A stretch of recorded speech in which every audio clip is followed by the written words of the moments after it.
अब केवल दो कवि शेष हैं, एक विशेष है और एक मैं अवशेष हूँ। अगर ये गजेंद्र सोलंकी और राजेश चेतन जी 15 अगस्त और 26 जनवरी के कवि हैं, तो मैं 14 फरवरी का कवि हूँ। मेरी प्रतीक्षा आप करिएगा, लेकिन मेरा मन है कि तब तक राजेश चेतन जी आपको तिरंगा जरूर सुनाएं। आप जोरदार तालियों से उनका स्वागत करें। राजेश भाई बहुत अच्छा संचालन कर रहे हैं।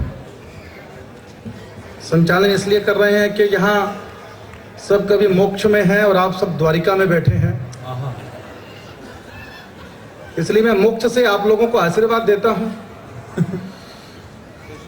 अच्छी बात यह है कि ये सम्मेलन अच्छा इसलिए हो रहा है कि इस सम्मेलन का एंटीना तो उस कोने में है और रेडियो यहाँ बज रहा है, इसलिए आनंद आ रहा है ऐसा। हमारे मंच के ओसामा बिन लादेन हमारे बीच नहीं रहे।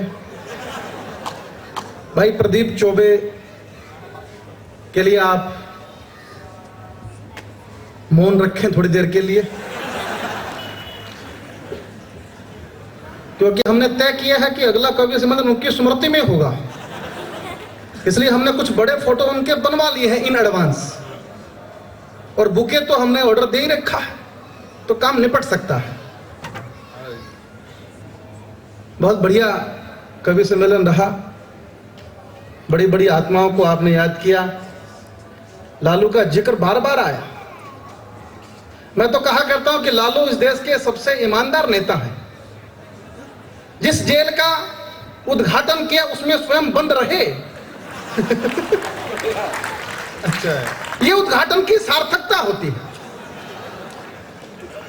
मैंने कहा कि अच्छा होता लालू जी से किसी शमशान घाट का उद्घाटन करवाया जाता।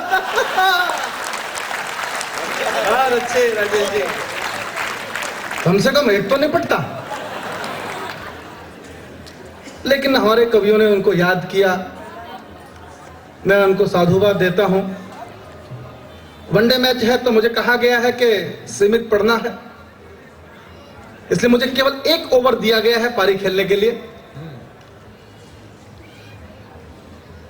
जो लोग अभी भी दाएं बाएं घूम रहे हैं उनको बता दूं कि चुनाव बहुत दूर है, कहीं बैठ जाइएगा। मैं एक कविता पढ़ना चाहता हूं। वैलेंटाइन की बात हुई बहुत सारी, आप लोगों के चरित्र को बिगाड़ने का पूरा प्रयास किया गया। प्राचार्य महोदय बहुत दुखी होंगे। 365 दिन में जो अनुशासन बनाया था वो कवियों ने एक दिन में ध्वस्त कर दिया। अगली बार कार्यक्रम नहीं होगा। ये मोबाइल किसका बजा? ये संकट है साहब। इतने बजे मोबाइल किसी का बजे, या तो उधार वाले का होगा या जुगाड़ वाले का होगा।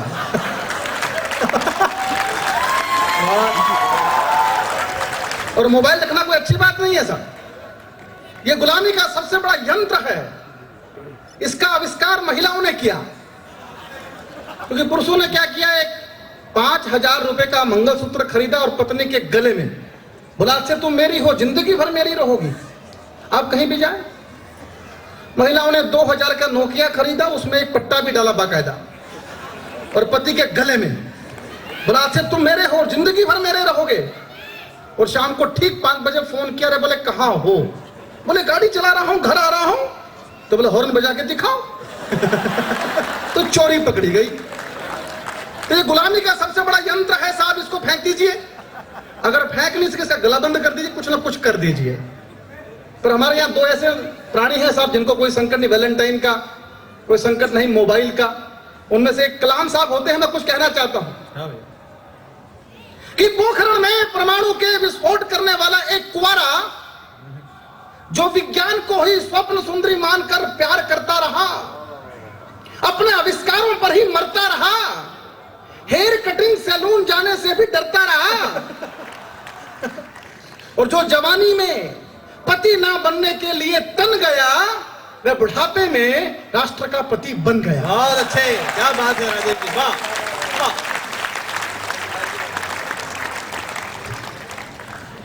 ये सब जो कुंवारे हैं वो तो ठीक अपना काम निभा रहे हैं, पर ये जो भूतपूर्व कुंवारे हैं ये क्या कर रहे हैं? संकट तो ये है, 105 करोड़ लोग क्या कर रहे हैं? और पूछा सरदार जी से, बोला भारत के तिरंगे झंडे में केसरिया रंग हिंदुओं का, हरा रंग बोला मुसलमानों का, सफेद रंग बोला ईसाई का। बोला आपका तो कुछ भी नहीं। अरे बोला है क्यों नहीं, डंडा तो बोला अपना ही है। मैंने कविता पढ़ता हूं, तिरंगा। एक बार मंदिर मस्जिद गुरुद्वारों की दीवार से बाहर निकलकर कविता को सुनेंगे, आपको आनंद आएगा। एक बार तालियां सब बजा दीजिए अच्छे से, मैं कविता पढ़ देता हूं। सब तालियों का आग्रह इसलिए किया जाता है क्योंकि नेताजी की परीक्षा तो 5 साल में एक बार होती है, आप लोगों की परीक्षा 1 साल में एक बार होती है, 2 बार, 6 महीने में 1 बार। और ये जो कवि नाम का जंतु है, इसकी परीक्षा हर रोज शाम को होती है। ये तालियां नेता के लिए अगर वोट है तो ये तालियां इस कवि के लिए भी वोट से कम नहीं है। ऐसा बस ये मामला है। हिंदू मुस्लिम सिख ईसाई एक ट्रक पे सवार,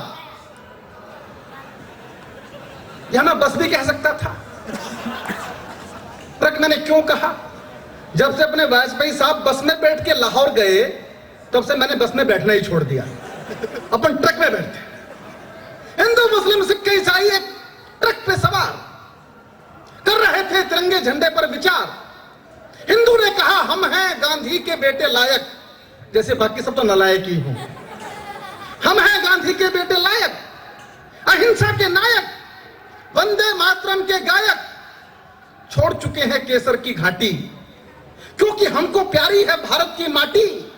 हम हैं भारत पर कुर्बान, इसलिए ये रंग केसरिया ये हमारी शान।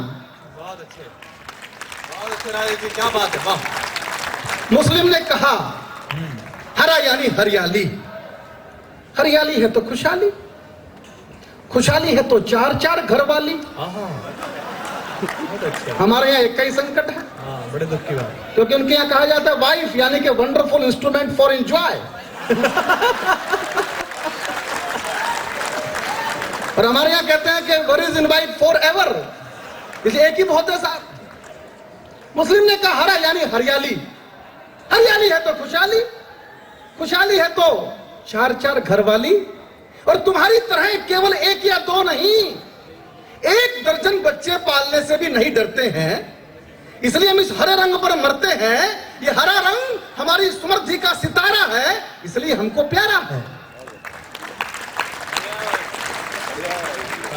ईसाई ने कहा सफेद यानी शांति, शांति है तो भाईचारा, इसलिए हम भाइयों को चारा डालकर ईसाई बना रहे हैं।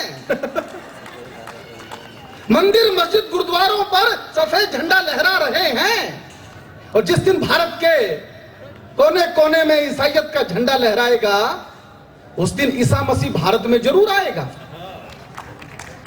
ईसा मसीह को दीजिए सम्मान और करिए तिरंगे को प्रणाम। सरदार जी बोले, वो सफेद पगड़ी जो चमक रही है आपको समर्पित करता हूं साहब। जो बोले सो निहाल, और सब कहो सत श्री अकाल। और बताओ कि पहले मुर्गी आई थी कि अंडा? तो क्या कर लेगा तुम्हारा झंडा, जो साथ में नहीं होगा डंडा। इसलिए झंडे में डंडे की शान निराली है, और इस डंडे से ही भारत की रखवाली है। बहुत अच्छे, क्या बात है राजेश जी, बहुत बढ़िया, बहुत अच्छे राजेश जी। तो हम हैं भारत के चौकीदार, पंच प्यारों के अवतार, देश की रक्षा ये हमारा नारा है, इसलिए ये डंडा हमको प्यारा है। इन चारों की बात को सुनकर ट्रक ड्राइवर को गुस्सा आया, जोर का ब्रेक लगाया। अरे बोला झंडा डंडा तो ठीक, अशोक का चक्का भूल गए, अपने अपने मजहब पर ही भूल गए। और मुझे तो लगता है ये अशोक का नहीं, मेरे अशोक का ट्रक का चक्का है। और ये हम ड्राइवरों की पहचान का पक्का है। और तुम चारों भी, और तुम चारों भी भारत के इस ट्रक के पहिए बन जाओ। साहब कविता यहां से शुरू होती है। और तुम चारों भी भारत के इस ट्रक के पहिए बन जाओ, और इस ट्रक में पंचर करने के बजाय मिलकर कदम बढ़ाओ। वाह वाह वाह वाह वाह, क्या बात है। और तुम चारों भी भारत के इस ट्रक के पहिए बन जाओ, और इस ट्रक में पंचर करने के बजाय मिलकर कदम बढ़ाओ तो ये ट्रक नहीं भारत के विकास का रथ बन जाएगा। तो ये ट्रक नहीं भारत के विकास का रथ बन जाएगा और इस पर सवार भारत नहीं विश्व गुरु कहलाएगा।